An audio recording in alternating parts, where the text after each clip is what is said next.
Meet the editors. Party രണ്ടു വഴിക്കോ എന്നാണ് ചോദ്യം.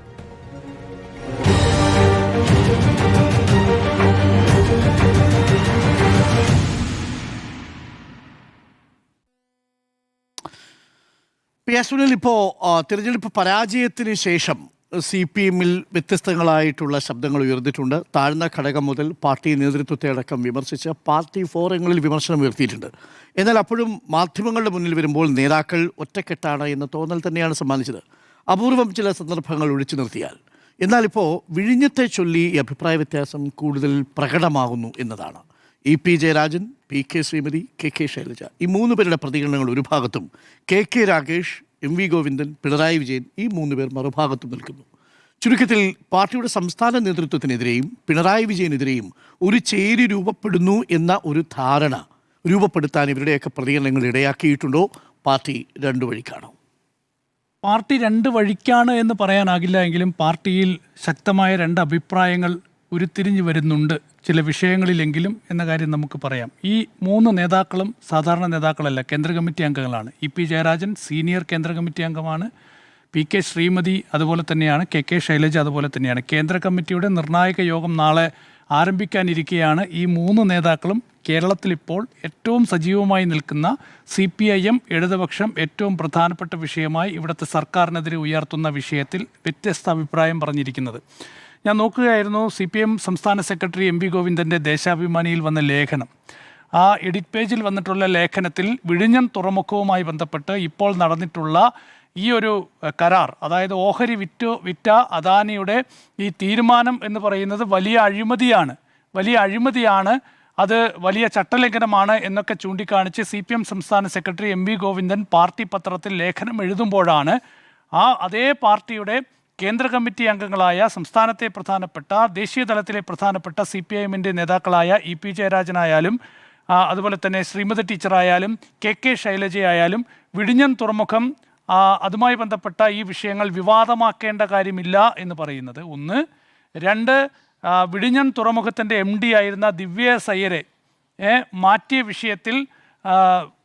വിഷയത്തിൽ അത് വിവാദമാക്കേണ്ടതില്ല. ആ വിഷയത്തിൽ എന്തെങ്കിലും പ്രശ്നമുണ്ടെങ്കിൽ അത് വ്യക്തമായി പറയണം. ആ വിഷയം ഉയർത്തിയ കണ്ണൂർ ജില്ലാ സെക്രട്ടറി KK രാഗേഷ് അത് വ്യക്തമായി പറയണം എന്ന് PK ശ്രീമതി വളരെ വ്യക്തതയോടെ പറയുകയും ചെയ്യുന്നത്. നിയമസഭാ തെരഞ്ഞെടുപ്പിന് ശേഷം പാർട്ടിയിൽ, പ്രത്യേകിച്ച് കണ്ണൂർ പാർട്ടിയിൽ ചില അഭിപ്രായ വ്യത്യാസങ്ങളുണ്ട് എന്നുള്ള കാര്യം ഉറപ്പാണ്. കാരണം കണ്ണൂർ പാർട്ടിയിൽ നമുക്കറിയാം അവിടുത്തെ പരാജയങ്ങൾ, അവിടുത്തെ സ്ഥാനാർത്ഥി നിർണയം. അപ്പോൾ അവിടെ സ്ഥാനാർത്ഥികളെ തീരുമാനിച്ചതിലൊക്കെ തന്നെ ഏകപക്ഷീയമായ ചില തീരുമാനങ്ങൾ ഉണ്ടായി. അതാണല്ലോ അവിടെ പാർട്ടിക്ക് വലിയ തിരിച്ചടി ഉണ്ടായ സാഹചര്യം.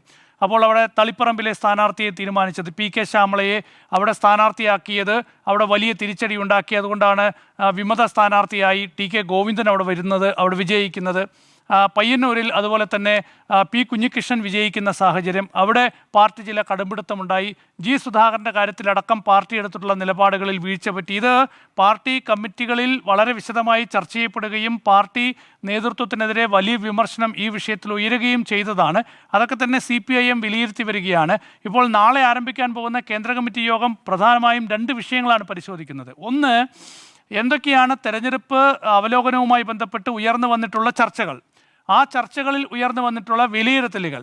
അപ്പോൾ ആ വിലയിരുത്തലുകളുടെ അടിസ്ഥാനത്തിൽ ഏത് സാഹചര്യത്തിലാണ് കേരളത്തിൽ ഇങ്ങനെയൊരു പരാജയം നേരിട്ടത്, അതാണ് ഒന്നാമത്തെ വിഷയം. രണ്ടാമത്തെ വിഷയം എന്താണ് തിരുത്തൽ നടപടി എന്നത്, എങ്ങനെയാണ് തിരുത്താൻ പോകുന്നത്. അപ്പോൾ ഈ രണ്ട് വിഷയങ്ങളാണ് CPM കേന്ദ്ര കമ്മിറ്റി പരിശോധിക്കാൻ പോകുന്നത്. അങ്ങനെ പരിശോധിക്കുമ്പോൾ CPIM-നെ സംബന്ധിച്ചിടത്തോളം രാഷ്ട്രീയമായും സംഘടനാപരമായും ആശയപരമായും CPIM എങ്ങനെയായിരിക്കും ഇനി മുന്നോട്ട് പോവുക എന്ന കാര്യത്തിലൊരു വ്യക്തത വേണം. അപ്പോൾ അങ്ങനെ ചർച്ചകൾ സജീവമാകുന്ന ഒരു സമയത്താണ്, അത് പുനഃപരിശോധിക്കുന്ന ഒരു സമയത്താണ് തീർച്ചയായും പാർട്ടിയിൽ ഒരേ വിഷയത്തിൽ രണ്ടഭിപ്രായം ഉയർന്നത്. അതായത് പാർട്ടി വലിയ രാഷ്ട്രീയ വിഷയമായി കേരളത്തിൽ ഉയർത്തുന്ന ഒരു വിഷയത്തിൽ പല നേതാക്കൾക്കിടയിൽ രണ്ടഭിപ്രായം ഉയർന്നു വരുന്നത്, അത് വളരെ പ്രധാനപ്പെട്ട സാഹചര്യമാണ്. ഇത് സൂചിപ്പിക്കുന്നത് തീർച്ചയായും കേന്ദ്ര കമ്മിറ്റി യോഗത്തിൽ ഇത്തരം വിഷയങ്ങൾ ഉയർന്നു വരും. ഈ വിഷയങ്ങളിൽ ചൂടുപിടിച്ച ചർച്ച കേന്ദ്ര കമ്മിറ്റിയിൽ നടക്കും എന്നുള്ള കാര്യത്തിൽ യാതൊരു സംശയവുമില്ല. നോക്കൂ, CPM-നെ സംബന്ധിച്ചിടത്തോളം കഴിഞ്ഞ നിയമസഭാ തെരഞ്ഞെടുപ്പ് എന്ന് പറയുന്നത് വലിയ തിരിച്ചടിയാണ്, ചരിത്രത്തിലെ ഏറ്റവും വലിയ തിരിച്ചടിയാണ്. അപ്പോൾ അങ്ങനെയൊരു തിരിച്ചടി ഉണ്ടായ സാഹചര്യം എന്താണ് എന്ന് കഴിഞ്ഞ ഈ തെരഞ്ഞെടുപ്പ് റിവ്യൂവിലൊക്കെ തന്നെ പാർട്ടി ഘടകങ്ങളിലൊക്കെ തന്നെ വിശദമായ ചർച്ചകൾ നടന്നു. നേതൃത്വത്തിനെതിരെ നിശിതമായ വിമർശനമുണ്ടായിരുന്നു. പക്ഷേ നേതൃത്വത്തിനെതിരെ അങ്ങനെ ഒരു വിമർശനം ഉണ്ടായിട്ടില്ല, നേതാക്കൾക്കെതിരെ അങ്ങനെ ഒരു ഒറ്റതിരിഞ്ഞുള്ള വിമർശനം ഉണ്ടായിട്ടില്ല എന്നാണ് CPM സംസ്ഥാന സെക്രട്ടറി MV ഗോവിന്ദൻ വിശദീകരിക്കാൻ ശ്രമിച്ചത്. അപ്പോൾ പ്രശ്നം എന്താണെന്ന് വെച്ചാൽ പാർട്ടി അണികൾക്ക്, പാർട്ടി പ്രവർത്തകർക്ക്, ജനങ്ങൾക്ക് ബോധ്യപ്പെടുന്ന രീതിയിൽ ഇപ്പോഴും തെരഞ്ഞെടുപ്പ് പരാജയത്തിൻ്റെ കാരണം എന്താണ്, എങ്ങനെയാണ് പാർട്ടി തിരുത്താൻ പോകുന്നത്, എങ്ങനെയായിരിക്കും കേരളത്തിലെ പാർട്ടി ഇനി മുന്നോട്ട് പോകാൻ പോകുന്നത്, എന്തുകൊണ്ട് കേരളത്തിൽ CPMന്, ഇടതുപക്ഷത്തിന് ഇനിയും ജനങ്ങൾ വോട്ട് ചെയ്യണം എന്ന കാര്യത്തിലൊക്കെ തന്നെ കൃത്യമായൊരു മറുപടി ഇതുവരെ CPMന് പറയാൻ കഴിഞ്ഞിട്ടില്ല എന്നുള്ളതാണ്. അവിടെയാണ് നമ്മൾ ഈ ഉയരുന്ന വിമർശനങ്ങളെ, അഭിപ്രായ വ്യത്യാസങ്ങളെ നമ്മൾ പരിശോധിക്കേണ്ടത്. ഏതായാലും CPMനെ സംബന്ധിച്ച് നിർണായക ഘട്ടമാണ്, ഒരു സംശയം വേണ്ട, നിർണായക ഘട്ടമാണ്. CPM കേന്ദ്ര നേതൃത്വം ഇക്കാര്യത്തിൽ ശരിയായ തീരുമാനമെടുത്തില്ല എങ്കിൽ കേരളത്തിലെ പാർട്ടി നേരിടാൻ പോകുന്നത് ചെറിയ പ്രതിസന്ധിയല്ല. ഇപ്പോൾ രണ്ട് അഭിപ്രായമാണ്. നാളെ ഇത് രണ്ട് വഴിക്കായി പോകാനുള്ള സാധ്യതയും നമ്മൾ തള്ളിക്കളയേണ്ട. പാർട്ടിയിൽ നേരത്തെ രണ്ട് അഭിപ്രായവും പാർട്ടി രണ്ട് വഴിക്ക് പോയ സാഹചര്യമൊക്കെ തന്നെ ഉണ്ടായിട്ടുണ്ട് മുൻപ്. അന്ന് വലിയ വിഭാഗീയതയായിരുന്നു. ആ വിഭാഗീയത എങ്ങനെയാണ് അവസാനിച്ചതെന്നൊക്കെ നമുക്കറിയാം. BSൻ്റെയും പിണറായിൻ്റെയും ഒക്കെ കാലത്ത് അത് പരിഹരിക്കാനായി പാർട്ടി കോൺഗ്രസിലൊക്കെ തന്നെ വലിയ ചർച്ചകൾ നടക്കുകയും വലിയ ഏറ്റുമുട്ടലുകൾ നടക്കുകയും ഒക്കെ ചെയ്ത സാഹചര്യം CPMൽ നമുക്ക് എല്ലാവർക്കും അറിയാവുന്നതാണ്. പക്ഷേ ആ കാലമൊക്കെ തന്നെ അവസാനിച്ചു. ഇപ്പോൾ ഈ തെരഞ്ഞെടുപ്പിന് മുൻപുള്ള സാഹചര്യമേ അല്ല CPMൽ ഇപ്പോൾ ഉള്ളത്. തെരഞ്ഞെടുപ്പിന് മുൻപുള്ള സാഹചര്യമേ അല്ല, ആ സാഹചര്യങ്ങൾ മാറിയിട്ടുണ്ട്. അതുകൊണ്ട് പതുക്കെ ഈ ചില അഭിപ്രായ വ്യത്യാസങ്ങൾ ഉയർന്നു വരുന്നുണ്ട്. അത് തീർച്ചയായും ഞാൻ നേരത്തെ പറഞ്ഞതുപോലെ തന്നെ പാർട്ടിക്ക് ബോധ്യപ്പെടുന്ന തരത്തിലുള്ള ഒരു തിരുത്തൽ നടപടിയോ, ഒരു എന്തുകൊണ്ട് പരാജയപ്പെട്ടു, ഈ പരാജയത്തിൻ്റെ കാരണം എന്താണ്, അത് പരിഹരിക്കാൻ എന്തൊക്കെ മാർഗങ്ങൾ എന്ന കാര്യത്തിൽ പാർട്ടിക്ക് ബോധ്യപ്പെടുന്ന, പാർട്ടി എന്ന് പറയുന്നത് നേതാക്കൾ മാത്രം ഉൾപ്പെടുന്നതല്ലല്ലോ, പാർട്ടി എന്ന് പറയുന്നത് 5000-ലധികം മെമ്പർഷിപ്പും ഒപ്പം തന്നെ ഈ പാർട്ടിയെ സ്നേഹിക്കുന്ന അണികളും എല്ലാവരും ഉൾപ്പെടുന്നതാണ് പാർട്ടി എന്ന് പറയുന്നത്. ജനങ്ങളുടെ പാർട്ടിയാണ്. അപ്പോൾ ജനത്തിനും പാർട്ടിക്കും പാർട്ടി അണികൾക്കും ഒക്കെ ബോധ്യപ്പെടുന്ന രീതിയിൽ ഇവിടെ ഒരു തീരുമാനം ഇതുവരെ എടുത്തിട്ടില്ല എന്നത് വളരെ പ്രധാനപ്പെട്ട കാര്യമാണ്. അപ്പോൾ അങ്ങനെ ഒരു തീരുമാനം എടുക്കാത്തിടത്തോളം കാലം തീർച്ചയായും ഇത് വളരെ പ്രധാനപ്പെട്ട ഒരു സാഹചര്യം എന്ന് തന്നെയാണ് ഞാൻ വിലയിരുത്തുന്നത്. പക്ഷേ പാർട്ടി രണ്ട് വഴിക്കാണ് എന്ന് ഞാൻ പറയുന്നില്ല, പക്ഷേ പാർട്ടിയിൽ രണ്ട് അഭിപ്രായം ഉയർന്നു വരുന്നുണ്ട്. ഓക്കെ, വിഴിഞ്ഞത്തെ ചൊല്ലി പാർട്ടി രണ്ട് വഴിക്കാണോ എന്നതാണ് ചോദ്യം. സ്മൃതി, രണ്ട് വഴിക്കാണെന്ന് ചോദിച്ചാൽ ഇപ്പോൾ അടിച്ചു പിരിഞ്ഞു എന്ന മട്ടിലല്ല, ഇപ്പോൾ രണ്ട് വഴിക്ക് നീങ്ങുന്നു. നാളെ ഒന്നായേക്കാം, പക്ഷേ ഇപ്പോൾ വ്യത്യസ്തമായ പ്രതികരണങ്ങൾ, ഒരു ഫോക്കസ് കിട്ടുന്നില്ല നേതാക്കൾക്ക് വിഷയങ്ങൾ ഉന്നയിക്കുന്നതാണ്. ഇപ്പോൾ പ്രതിപക്ഷത്തേക്ക് വരുമ്പോൾ യഥാർത്ഥത്തിൽ ഒരു ശക്തമായ പ്രതിപക്ഷമായി പ്രവർത്തിക്കാൻ വേണ്ട വിഷയങ്ങൾ ഇവിടെയുണ്ട്. ആ വിഷയങ്ങൾ എത്രത്തോളം ഉന്നയിക്കാൻ പറ്റുന്ന വിഷയങ്ങളാണ് ഏറ്റെടുക്കുന്നത്, അഥവാ തങ്ങളുടെ കാലത്ത് നടത്തിവന്ന കാര്യങ്ങളുടെ തുടർച്ചയുണ്ടാകുമ്പോൾ അതിൽ ഉന്നയിക്കുന്ന ആരോപണങ്ങൾ എത്രത്തോളം ജനം വിശ്വസിക്കും. അതായത് പ്രതിപക്ഷം ഉന്നയിക്കുന്ന വിഷയങ്ങൾ ജനത്തിനു കൂടി വിശ്വാസയോഗ്യമാകണമല്ലോ. അങ്ങനെ വിശ്വാസയോഗ്യമായി അവതരിപ്പിക്കാൻ കഴിയുന്നുണ്ടോ എന്നുള്ളതാണ് വിഷയം എന്നുള്ളതാണ് എനിക്ക് തോന്നുന്നത്. ഇപ്പോൾ വിഴിഞ്ഞത്തിൻ്റെ പ്രശ്നത്തിൽ തന്നെ ഒരു ഫോക്കസ് ഇല്ലാതായി പോയിട്ടുണ്ട് എന്നുള്ളതാണ്. അപ്പോൾ ആദ്യം പറയുന്നു പിണറായി വിജയൻ സഭയിൽ പറയുന്നത് MNCയുടെ മോണോപ്പൊളി എന്നുള്ള വിഷയം ആദ്യം അവതരിപ്പിക്കുന്നു. പിന്നീട് ആ വിഷയം ഇല്ലാതാകുന്നു. അതിൽ പൊളിറ്റിക്കലി പിക്ക് ചെയ്ത് കൃത്യമായൊരു ആരോപണമായി ഉന്നയിച്ചത് P. രാജീവാണ്. P. രാജീവ് അത് ഈ പ്രയർ അപ്രൂവൽ ഉണ്ടായിട്ടില്ല എന്നുള്ള കാര്യം പറയുന്നു. പക്ഷേ അത് എത്രത്തോളം പാർട്ടി പൂർണ്ണമായും ഏറ്റെടുത്തിട്ടുണ്ട് എന്നുള്ള കാര്യം സംശയമുണ്ട്. അപ്പോഴേക്കാണ് അവിടെ ദിവ്യ വിഷയം അവിടെ KK രാഗേഷ് എടുത്തിടുന്നത്. അപ്പോൾ അത് ആ ഇഷ്യൂ അവിടെ ഉന്നയിക്കുന്നതോടുകൂടി അതിൻ്റെ ഗൗരവം മാറി വേറെ രൂപത്തിലേക്ക് അത് നീങ്ങുകയാണ്. അപ്പോൾ അവിടെ CPM നേതാക്കൾ എന്ന് പറഞ്ഞാൽ CPMൻ്റെ കേന്ദ്ര കമ്മിറ്റി നേതാക്കൾ തന്നെ ഇപ്പോൾ വിഴിഞ്ഞവുമായി ബന്ധപ്പെട്ട വിഷയത്തിൽ മറ്റൊരു പ്രതികരണവുമായി വന്നിരിക്കുകയാണ്. ഇത് ഇന്നത്തെ പാർട്ടി മുഖപത്രത്തിലെ ലേഖനത്തിൽ MV ഗോവിന്ദൻ അത് ഓഹരി വിൽപ്പനയുടെ തുറമുഖ കൊള്ള എന്ന് പറയുമ്പോൾ ഉമ്മൻചാണ്ടിയുടെ കാലത്ത് അത് കടൽ കൊള്ളയായിരുന്നു. പിന്നീട് ആ കടൽ കൊള്ള എന്നുള്ള ആരോപണം അത് പൂർണ്ണമായും തമസ്കരിക്കേണ്ടി വന്നു. കടൽ കൊള്ള എന്നുള്ളത് 6000 കോടിയുടെ അഴിമതി എന്നുള്ളത് പിൻവലിക്കേണ്ടി വന്നു. അതിനുശേഷം പിണറായി വിജയനും CPIM-ഉം ഈ അദാനിയെ കേരളത്തിൻ്റെ പാർട്ട്ണറായി കാണുന്നു. അപ്പോൾ കേരളത്തിൻ്റെ പാർട്ട്ണറായി കണ്ട ഭരണകാലത്ത് കേരളത്തിൻ്റെ പാർട്ട്ണറായി കണ്ട അദാനിക്കെതിരെ നിയമയുദ്ധത്തിന് പോകുന്നില്ലേ എന്ന ചോദ്യം ഇവിടെ ഉന്നയിക്കുമ്പോൾ അത് ഉന്നയിക്കാൻ നിങ്ങൾക്ക് യോഗ്യതയുണ്ടോ എന്ന ചോദ്യം സ്വാഭാവികമായും തിരിച്ചു വരും. അങ്ങനെ തിരിച്ചു വരുമ്പോൾ അതിന് പറയാവുന്ന മറുപടികൾ പൂർണ്ണമായും ഉണ്ടോ എന്നുള്ള ചോദ്യം അവിടെ നിൽക്കുകയാണ്. ഇപ്പോൾ അദാനിയുമായി ബന്ധപ്പെട്ടപ്പോൾ ദിവ്യ എസ് അയ്യർ ഒരു ഉദ്യോഗസ്ഥയാണ്. ഉദ്യോഗസ്ഥർ അല്ലെങ്കിൽ ഉദ്യോഗസ്ഥൻ അവരെയൊക്കെ ഓരോ സർക്കാരിൻ്റെ കാലത്തും പല വകുപ്പുകളിലേക്കും മാറ്റും. അതൊരു സ്വാഭാവികമായ നടപടിയാണ്. അതൊരു സ്വാഭാവികമായ നടപടിയാണെന്ന് PK ശ്രീമതിക്ക് മനസ്സിലാകുന്നു. അതൊരു സ്വാഭാവിക സ്വാഭാവികമായ നടപടിയാണെന്ന് കെ ശൈലജയ്ക്ക് മനസ്സിലാകുന്നു. അത് സ്വാഭാവികമായ നടപടിയല്ല എന്ന് രാഗേഷ് ആവർത്തിക്കുകയും അങ്ങനെ വെറുതെ മുഖ്യമന്ത്രിയുമായി ആ വിഷയത്തിൽ കൊമ്പ് കോർക്കുമ്പോൾ മുഖ്യമന്ത്രിയുടെ ഓഫീസിൽ തന്നെ ഉണ്ടായിരുന്ന കഴിഞ്ഞ സർക്കാരിന്റെ കാലത്ത് മുഖ്യമന്ത്രിയുടെ ഓഫീസിൽ മുഖ്യമന്ത്രിയുടെ പ്രൈവറ്റ് സെക്രട്ടറി ആയിരുന്ന കെ രാഗേഷ് അങ്ങനെ ഒരു വിഷയം ഉന്നയിക്കുന്നതിലൂടെ വിഷയം വഴിതിരിച്ചു വിടുകയാണ്. അതിൽ യഥാർത്ഥത്തിൽ അങ്ങനെ ഒരു ആവശ്യമുണ്ടോ? ഇപ്പോൾ അഴിമതിക്കെതിരെ യുദ്ധം ചെയ്ത ഒരു ഉദ്യോഗസ്ഥ എന്ന രീതിയിൽ ദിവ്യ എസ് അയ്യരെ അങ്ങനെ ഒരു ആളായി മുന്നിൽ വെക്കേണ്ടതുണ്ടോ ഈ പ്രതിപക്ഷത്തിന്? അത്രയ്ക്കും പ്രതിപക്ഷത്തിന് മറ്റു വിഷയങ്ങൾ അതിൽ ഉന്നയിക്കാനില്ല എന്ന ചോദ്യമുണ്ട്.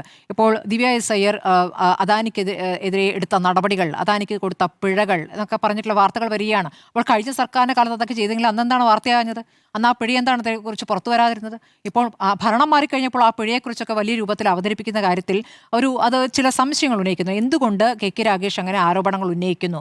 കെ രാഗേഷിന് അദാനിയുമായി ബന്ധപ്പെട്ട് ഈ ആരോപണങ്ങൾ ഉന്നയിക്കുന്നതിന് പിന്നിലെ താല്പര്യം എന്താണോ എന്ന ചോദ്യം അവിടെ നിൽക്കുകയാണ്. പോട്ടെ, അപ്പോൾ ഈ ഒരു വിഷയം ഇനിയിപ്പോൾ സഭയിൽ കാര്യങ്ങൾ അവതരിപ്പിക്കുന്നതിൽ പിണറായി വിജയൻ എത്രത്തോളം വിജയിക്കുന്നു എന്നുള്ള ചോദ്യം കൂടിയുണ്ടല്ലോ. ഇപ്പോൾ മദ്യ നികുതിയുമായി ബന്ധപ്പെട്ട വിഷയം അവിടെ ഉന്നയിക്കുന്ന സമയത്ത് അത് ഒളിച്ചു കടത്തുന്നു എന്ന രൂപത്തിലാണ് അന്ന് പിണറായി വിജയൻ പറഞ്ഞത്. പക്ഷേ BSc തന്നെ BSc ചേരുമ്പോൾ തന്നെ അത് ഈ പറഞ്ഞ സബ്ജക്ട് കമ്മിറ്റിക്ക് പോകാതെ തന്നെ തീരുമാനിക്കാമെന്നുള്ളൊരു കാര്യം അവിടെ ഉണ്ടായിരുന്നതാണ്. അപ്പോൾ അത് അറിയുന്ന ആൾ തന്നെയാണ് പിണറായി വിജയൻ. അത് എന്നിട്ട് ഒളിച്ചു കടത്തുന്നു എന്നുള്ള ആരോപണം അവിടെ ഉന്നയിക്കുകയാണ്. അതറിയാതെ അത് ഏറ്റെടുത്തുകൊണ്ട് ബാലഗോപാലിന് പ്രതികരിക്കേണ്ടി വരുന്നു. അപ്പോൾ ബാലഗോപാൽ ഒരു ഘട്ടത്തിൽ ചില വിഷയങ്ങളിൽ അങ്ങ് എന്താണ് പ്രതിപക്ഷ നേതാവ് പ്രതികരിക്കാത്തത് എന്ന കാര്യത്തിൽ സഭയിൽ അദ്ദേഹത്തോട് ചോദിക്കുന്ന രൂപത്തിൽ കാണുന്നു. അപ്പോൾ അതൊക്കെ ഒരു പ്രതിപക്ഷമെന്ന നിലയ്ക്ക് അതിൻ്റെ ദൗർബല്യത്തെയാണ് കാണിക്കുന്നത്. ഇനി മുന്നണി എന്ന രീതിയിൽ നോക്കുകയാണെങ്കിൽ തെരഞ്ഞെടുപ്പ് പരാജയത്തിന് ശേഷം ഒരേ ഒരു തവണയാണ് മുന്നണി യോഗം ചേർന്നത്. അന്ന് ആ യോഗം വളരെ വേഗം പിരിയുകയും ചെയ്തു. പരാജയ കാരണങ്ങൾ ഓരോ പാർട്ടിയും അവരവരുടേതായ രീതിയിൽ വിശകലനം ചെയ്തുകൊണ്ട് അവലോകനം ചെയ്തുകൊണ്ട് നമുക്ക് വീണ്ടും ചേരാം, എപ്പോൾ ജൂൺ 15 മുമ്പ് ചേരാം എന്ന് പറഞ്ഞതാണ്. ഇപ്പോൾ സമയം എത്രയായി? ജൂലൈ 15 ആവാൻ പോവുകയാണ്. അപ്പോൾ ജൂലൈ 15 ഇതുവരെ മുന്നണി യോഗം ചേർന്നിട്ടില്ല. പരാജയ കാരണങ്ങൾ അതത് പാർട്ടികൾ ആ രൂപത്തിൽ ആലോചിച്ചിട്ടുണ്ടോ എന്നറിയില്ല. ഏതായാലും മുന്നണി യോഗം ചേർന്നാലല്ലേ മുന്നണി എന്ന രൂപത്തിൽ കാര്യങ്ങൾ അവതരിപ്പിക്കാനാവുക.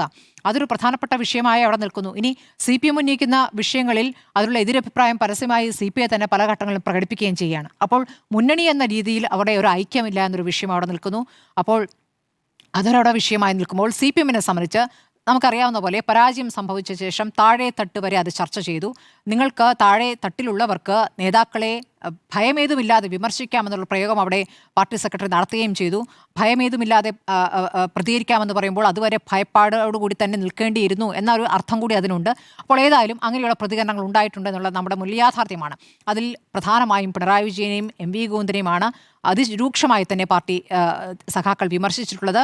ആ വിമർശനം എത്രത്തോളം പിന്നീട് സംസ്ഥാന കമ്മിറ്റി ചേർന്നപ്പോൾ അതിൻ്റെ അവലോകന റിപ്പോർട്ടിൽ ഉൾപ്പെടുത്തിയിട്ടുണ്ട്. അപ്പോൾ പാർട്ടിക്ക് പിഴവ് പറ്റിയെന്ന വിലയിരുത്തൽ വരുമ്പോൾ പാർട്ടിക്കല്ല പിഴവ് പറ്റിയത്, ഈ പുറത്തുപോയി പാർട്ടി വിമർശിച്ചവർക്കാണ് പിഴവ് പറ്റിയെന്ന് പറയുമ്പോൾ പറയുന്നതിൽ തന്നെ വൈരുദ്ധ്യമാണ്. അത് ഈ കുഞ്ഞികൃഷ്ണനുമായി ബന്ധപ്പെട്ടും ഗോവിന്ദനുമായി ബന്ധപ്പെട്ടാണ് പറയുന്നത്, TK ഗോവിന്ദനുമായി ബന്ധപ്പെട്ടാണ് പറയുന്നത്. അപ്പോൾ അവർ പാർട്ടിയിലെ ചില പിഴവുകൾ ചൂണ്ടിക്കാണിച്ചാണ് പുറത്തു പോയത്. അപ്പോൾ അവർ ഉന്നയിക്കുന്ന കാര്യങ്ങൾ ഈ പാർട്ടി സഖാക്കളക്കം അടക്കം അംഗീകരിച്ചുകൊണ്ടാണ് അവർ തെരഞ്ഞെടുപ്പിൽ വിജയിച്ച് സഭയിലേക്ക് എത്തിയിട്ടുള്ളത്. ആ യാഥാർത്ഥ്യം ഉൾക്കൊണ്ടുകൊണ്ടുള്ള ഒരു തിരുത്തലിലേക്ക് പാർട്ടി കടക്കുന്നുണ്ടോ എന്നുള്ള ചോദ്യമാണ്. അപ്പോൾ ആ യാഥാർത്ഥ്യം ഉൾക്കൊള്ളാതെയാണ് പാർട്ടി സെക്രട്ടറി പിന്നീട് പ്രതികരിച്ചിട്ടുള്ളത്. നമ്മൾക്ക് കാണാം, പിഴവ് പറ്റിയിട്ടില്ല, അവർക്ക് തിരിച്ചു വരാം, പിഴവ് തിരുത്തി എന്ന് അവിടെ MV ജയരാജൻ പറയുമ്പോൾ MV ജയരാജനെ എതിർക്കുന്നു. അപ്പോൾ കണ്ണൂരിൽ എന്ന് വെച്ചാൽ പാർട്ടിയുടെ ഏറ്റവും പ്രധാനപ്പെട്ട കേന്ദ്രമായ കണ്ണൂരിൽ തന്നെ നേതാക്കൾ പരസ്പര വിരുദ്ധമായി അല്ലെങ്കിൽ ഒരു നേതാവിനെ തള്ളിക്കൊണ്ടുള്ള പ്രതികരണങ്ങളൊക്കെ നടത്തുമ്പോൾ ആ പ്രതികരണങ്ങൾ നേരെ ചെന്ന് തറയ്ക്കുന്നത് പിണറായി വിജയനിൽ തന്നെയാണ്. കെ രാഗേഷിന് ഉന്നം വെച്ചാണ് ഇപ്പോൾ ശൈലജയായാലും ശ്രീമതി ആയാലും EP ജയരാജനായാലും പ്രതികരിക്കുന്നുണ്ടെങ്കിൽ അത് യഥാർത്ഥത്തിൽ പിണറായി വിജയനെ തന്നെയാണ് ഒന്നത്. പിണറായി വിജയൻ എന്ന ചോദ്യം ചെയ്യപ്പെടാത്ത നേതാവ് ഇപ്പോൾ ചോദ്യം ചെയ്യുന്നതിലേക്ക് എത്തിയിരിക്കുന്നു എന്ന് വേണം മനസ്സിലാക്കാൻ. ആ രൂപത്തിലാണ് ആ പ്രതികരണങ്ങൾ വരുന്നത് എന്നുള്ളതാണ്. ഇനിയിപ്പോൾ നോക്കൂ, ഇപ്പോൾ നാളെ കേന്ദ്ര കമ്മിറ്റി ചേരുന്നത് 3 ദിവസത്തെ പ്രധാനപ്പെട്ട കേന്ദ്ര കമ്മിറ്റിയാണ് ചേരാൻ പോകുന്നത്. അത് തെരഞ്ഞെടുപ്പ് പരാജയവുമായി ബന്ധപ്പെട്ട ഒരു തെറ്റുതിരുത്തൽ രേഖയുണ്ടാക്കാൻ പോകുന്നു എന്നാണ് ഞാൻ മനസ്സിലാക്കുന്നത്. അപ്പോൾ അതിൽ എത്രത്തോളം വലിയ രീതിയിൽ ഈ വിഷയം ചർച്ചയ്ക്ക് വരും. നേരത്തെ തന്നെ ചേർന്ന യോഗങ്ങൾ ഇപ്പോൾ സാധാരണ 3 മാസത്തിനിടയ്ക്ക് ആണ് ഈ കേന്ദ്ര കമ്മിറ്റി ചേരുന്നത്. പക്ഷേ വളരെ നേരത്തെ, അല്പം കൂടി നേരത്തെ ഈ കേന്ദ്ര കമ്മിറ്റി ചേരാൻ തീരുമാനിച്ചിരിക്കുന്നു. അതിനുശേഷം ഓഗസ്റ്റിൽ എക്സ്റ്റൻഡഡ് സ്റ്റേറ്റ് കമ്മിറ്റിയും ചേരുന്നു. അതായത് ഈ പരാജയത്തിൻ്റെ ഗൗരവം ഉൾക്കൊണ്ടുകൊണ്ട് ഒരു പതിവിന് വിപരീതമായിട്ടുള്ള ഒരു ചർച്ചകളിലേക്ക് പാർട്ടി കടക്കുന്നു എന്നുള്ളതാണ്. നേരത്തെ തന്നെ CPM സംസ്ഥാന കമ്മിറ്റി ചേരുന്ന സമയത്ത് പതിവിൽ നിന്ന് വിട്ടുകൊണ്ട് പോളിറ്റ് ബ്യൂറോയിൽ നിന്ന് 3 നേതാക്കൾ ഇവിടെ വരികയും ചെയ്തിരുന്നു. അവരുടെ ഒരു നിരീക്ഷണം അവിടെ ഉണ്ടായിരുന്നു. ഈ സംസ്ഥാന കമ്മിറ്റി തയ്യാറാക്കിയ അവലോകന റിപ്പോർട്ട് പാർട്ടിയുടെ മുഴുവൻ വിലയിരുത്തൽ, അതായത് താഴെ തട്ടിൽ അടക്കമുള്ള വിലയിരുത്തൽ പൂർണ്ണമായും ഉൾക്കൊണ്ടിട്ടില്ല എന്നൊരു വിമർശനം കേന്ദ്ര കമ്മിറ്റിക്കുണ്ട്. അപ്പോൾ നാളെ മുതൽ ചേരാൻ പോകുന്ന 3 ദിവസത്തെ കേന്ദ്ര കമ്മിറ്റി യോഗത്തിൽ അത് ഏത് രൂപത്തിൽ ചർച്ച ചെയ്യുന്നു എന്നുള്ളതും പ്രധാനമാണെന്ന് ഞാൻ കരുതുന്നു. ഇപ്പോൾ നേതാക്കളുടെ വ്യത്യസ്തമായ പ്രതികരണം വരുമ്പോൾ അതിൽ ഒരു MA ബേബിയുടെ ആശീർവാദം കൂടെയുണ്ടോ എന്ന രൂപത്തിലുള്ള വാർത്തകളും വരുന്നുണ്ട്. സ്ഥിരീകരിക്കാവുന്ന കാര്യമല്ല. പക്ഷേ ഒരു തിരുത്തൽ വേണം. നേതാക്കളെ മാറ്റുന്ന രൂപത്തിലേക്ക് വലിയ ഒരു തീരുമാനത്തിലേക്കൊന്നും പോകുകയില്ലെങ്കിൽ കൂടി വലിയ വിമർശനത്തിന് വിധേയമാകും. അങ്ങനെ വിധേയമായിക്കൊണ്ട് തന്നെയാണ് ഒരു തിരുത്തൽ സാധ്യമാവുക. അങ്ങനെ സംഭവിക്കുമെന്നുള്ള സൂചനകളാണ് ഇപ്പോൾ പുറത്തേക്ക് വരുന്ന പ്രതികരണങ്ങളിൽ നിന്ന് വരുന്നതെന്നാണ് ഞാൻ മനസ്സിലാക്കുന്നത്. പാർട്ടി 2 വഴിക്കാണോ എന്നുള്ളതാണ് ചോദ്യം. നിലവിൽ വിഴിഞ്ഞത്തെ പ്രതിയുള്ള അഭിപ്രായങ്ങളുടെ പേരിലാണ് ഇങ്ങനെയൊരു ചോദ്യമെങ്കിൽ യഥാർത്ഥത്തിൽ അതൊരു വലിയ കൊടുങ്കാറ്റാണ് എന്ന് ധരിച്ചവരെ സംബന്ധിച്ചിടത്തോളം നിരാശരാകേണ്ടി വരും എന്നുള്ളതാണ്. പാർട്ടിയിൽ അങ്ങനെ വലിയ രീതിയിൽ 2 വഴിക്ക് ഭിന്നിച്ചു പോകുന്നു എന്ന മട്ടിലുള്ള വലിയ അഭിപ്രായ വ്യത്യാസങ്ങൾ രൂപപ്പെട്ടിട്ടില്ല എന്നാണ് ഞാൻ പറയാൻ പോകുന്നത്. നിങ്ങൾ ആരുടെ അഭിപ്രായങ്ങൾ വെച്ചുകൊണ്ടാണ് ഒരു പാർട്ടി അളക്കാൻ തീരുമാനിക്കുന്നത്? EP ജയരാജൻ്റെയും PK Shrimati ടീച്ചറിൻ്റെയും. ഞാൻ ഈ ചർച്ചയ്ക്ക് കയറുന്നതിന് മുമ്പ് ശൈലജ ടീച്ചറുമായി സംസാരിച്ചു. ടീച്ചറിൻ്റെ അനുവാദത്തോടു കൂടിയാണ് ഞാൻ ഈ പറയുന്നത്. ടീച്ചർ ഈ രാകേഷിനെ തള്ളി എന്ന മട്ടിൽ നമ്മൾ വാർത്ത കൊടുത്തിരുന്നു. ആ വാർത്ത ആ സമയത്ത് ശരിയായിരുന്നു താനും. ടീച്ചർ ഇന്നിപ്പോൾ അതിന് വിശദീകരണം നൽകിയിട്ടുണ്ട്. IAS ഉദ്യോഗസ്ഥരുടെ സ്ഥലം മാറ്റത്തെക്കുറിച്ച്, ഏതെങ്കിലും IAS ഉദ്യോഗസ്ഥരെക്കുറിച്ച് പാർട്ടി അങ്ങനെ ഒരു വ്യക്തിപരമായ നിലപാടെടുത്ത് പറയേണ്ടതില്ല എന്നുള്ളത് ടീച്ചറുടെ നിലപാടാണ്. ആ നിലപാടാണ് ടീച്ചർ പറഞ്ഞത്. അത് ഏതെങ്കിലും തരത്തിൽ KK രാഗേഷ് പറഞ്ഞ അഭിപ്രായം ശ്രദ്ധിച്ചിട്ടല്ലെന്നും പാർട്ടി മാർട്ടിൻ ഇട്ട ഫേസ്ബുക്ക് പോസ്റ്റിൻ്റെ പശ്ചാത്തലത്തിലല്ല. കാര്യം ആ സമയത്ത് ടീച്ചർ യാത്രയിലായിരുന്നു. അവിടെ വന്നിറങ്ങുന്ന സമയത്ത് മാധ്യമങ്ങൾ കാണുന്ന സമയത്താണ് ഇങ്ങനെ ഒരു പ്രതികരണം നടത്തിയത്. എന്നാൽ നോക്കൂ, ശൈലജ ടീച്ചർ അദാനി വിഷയത്തിൽ PK ശ്രീമതി പറഞ്ഞതുപോലെയോ EP ജയരാജൻ പറഞ്ഞതുപോലെയോ അല്ല പറഞ്ഞിരിക്കുന്നത്. അദാനിയുടെ വിഷയത്തിൽ, പോർട്ടിൻ്റെ വിഷയത്തിൽ അവിടെ വിഷയങ്ങളുണ്ട്, അങ്ങനെ കരാർ കൊടുക്കാൻ കഴിയില്ല എന്ന നിലപാടാണ് എടുത്തിരിക്കുന്നത്. മറ്റത് ശൈലജ ടീച്ചറെ സംബന്ധിച്ചിടത്തോളം അതൊരു നിലപാടാണ്. IAS ഉദ്യോഗസ്ഥരെക്കുറിച്ച് ഏതെങ്കിലും തരത്തിൽ പാർട്ടിയുടെ ഒരു ചുമതല വഹിക്കുന്ന ഒരാൾ സംസാരിച്ചാൽ നാളെ ആ IAS ഉദ്യോഗസ്ഥൻ പോയി ചാടുന്ന എല്ലാ കുഴപ്പങ്ങൾക്കും ഈ പറയുന്ന പാർട്ടിയും പാർട്ടി നേതൃത്വവും സമാധാനം പറയേണ്ടി വരും. അങ്ങനൊരു രീതി പാർട്ടിക്കില്ലാത്തത് കൊണ്ടാണ് ടീച്ചർ അങ്ങനൊരു നിലപാടെടുത്തത്. പക്ഷേ വിഴിഞ്ഞത്തിൻ്റെ കാര്യത്തിൽ കാര്യങ്ങൾ വ്യത്യസ്തമാണെന്ന് ടീച്ചർ വിശദീകരിക്കുന്നുണ്ട്. അപ്പോൾ തൽക്കാലം ശൈലജ ടീച്ചറിനെ ഈ പറയുന്ന അഭിപ്രായ വ്യത്യാസത്തിൻ്റെ ഗ്രൂപ്പിൽ കൂട്ടരുത്. ഇനി ബാക്കി അവശേഷിക്കുന്ന ആൾക്കാർ നോക്കൂ. EP ജയരാജൻ ഇതാദ്യമായിട്ടാണോ പാർട്ടിക്കെതിരെ അഭിപ്രായം പറയുന്നത്? EP ജയരാജൻ നോക്കൂ, പാർട്ടിയുടെ പ്രധാനപ്പെട്ട പരിപാടികൾക്കും റാലികൾക്കും സമ്മേളനങ്ങൾക്കും അടക്കം പങ്കെടുത്തിട്ടില്ല. വീട്ടിൽ കുത്തിരിപ്പായിരുന്നു കുറച്ചു കാലം. എന്തായിരുന്നു വീട്ടിൽ കുത്തിരിക്കാനുള്ള കാര്യം? ഈ പറയുന്ന പാർട്ടിയുമായി ബന്ധപ്പെടുത്തിക്കൊണ്ട് പാർട്ടിയെ പ്രതിരോധത്തിലാക്കുന്ന തരത്തിൽ ഒരു ആത്മകഥ എഴുതിയെന്നും ആ ആത്മകഥ എഴുതിയതുമായി ബന്ധപ്പെട്ട വലിയ വിവാദങ്ങൾ നിൽക്കുന്ന സമയം LDF കൺവീനർ സ്ഥാനത്ത് നിന്ന് മാറ്റിയ സമയം മുതൽ അതിനു മുൻപുണ്ട്. EP ജയരാജനെ മന്ത്രിസ്ഥാനത്ത് നീക്കുന്നത് എപ്പോഴാണ്? EP ജയരാജനെ മന്ത്രിസ്ഥാനത്ത് നീക്കാനുള്ള കാരണം എപ്പോഴാണ്? EP ജയരാജൻ എന്ന മന്ത്രിയായിരിക്കുമ്പോൾ സ്റ്റേറ്റ് ഇൻഡസ്ട്രിയൽ എൻ്റർപ്രൈസിൽ PK ശ്രീമതിയുടെ മകനെയല്ലേ? ആരാ PK ശ്രീമതി? EP ജയരാജനെ സംബന്ധിച്ച് ഭാര്യ സഹോദരിയല്ലേ? അപ്പോൾ PK ശ്രീമതിയുടെ മകനെ നിയമിച്ചതുമായി ബന്ധപ്പെട്ട വിവാദമുണ്ടാവുന്നു. ആ വിവാദമുണ്ടായി, നിയമനം ഏറ്റെടുക്കാത്തത് കൊണ്ട് കേസില്ല. കേസ് മാറ്റിക്കഴിഞ്ഞിട്ടും മന്ത്രിയാക്കുന്നില്ല. വലിയ വിഷമമായിരുന്നു EP ജയരാജന്. വലിയ വിഷമമായിരുന്നു. പാർട്ടിയിൽ നിന്ന് വിട്ടുപോകുമെന്ന തരത്തിലുള്ള പ്രചരണങ്ങളുണ്ടായി. അന്ന് MM മണിയാണ് മന്ത്രിയായിട്ട് തീരുമാനിക്കുന്നത്. അതിനുശേഷം EP ജയരാജനെ പിന്നെ തിരികെ കൊണ്ടുവരികയാണ്. അവസാന നിമിഷമാണ് EP ജയരാജനെ വീണ്ടും മന്ത്രിസഭയിലേക്ക് തിരികെ കൊണ്ടുവരുന്നത്. ആ വിവാദങ്ങൾ ഒടുങ്ങിയതിനു ശേഷം EP ജയരാജൻ ആ അർത്ഥത്തിൽ ആദ്യമായിട്ടല്ലല്ലോ വ്യത്യസ്ത അഭിപ്രായങ്ങൾ പറയുന്നത്.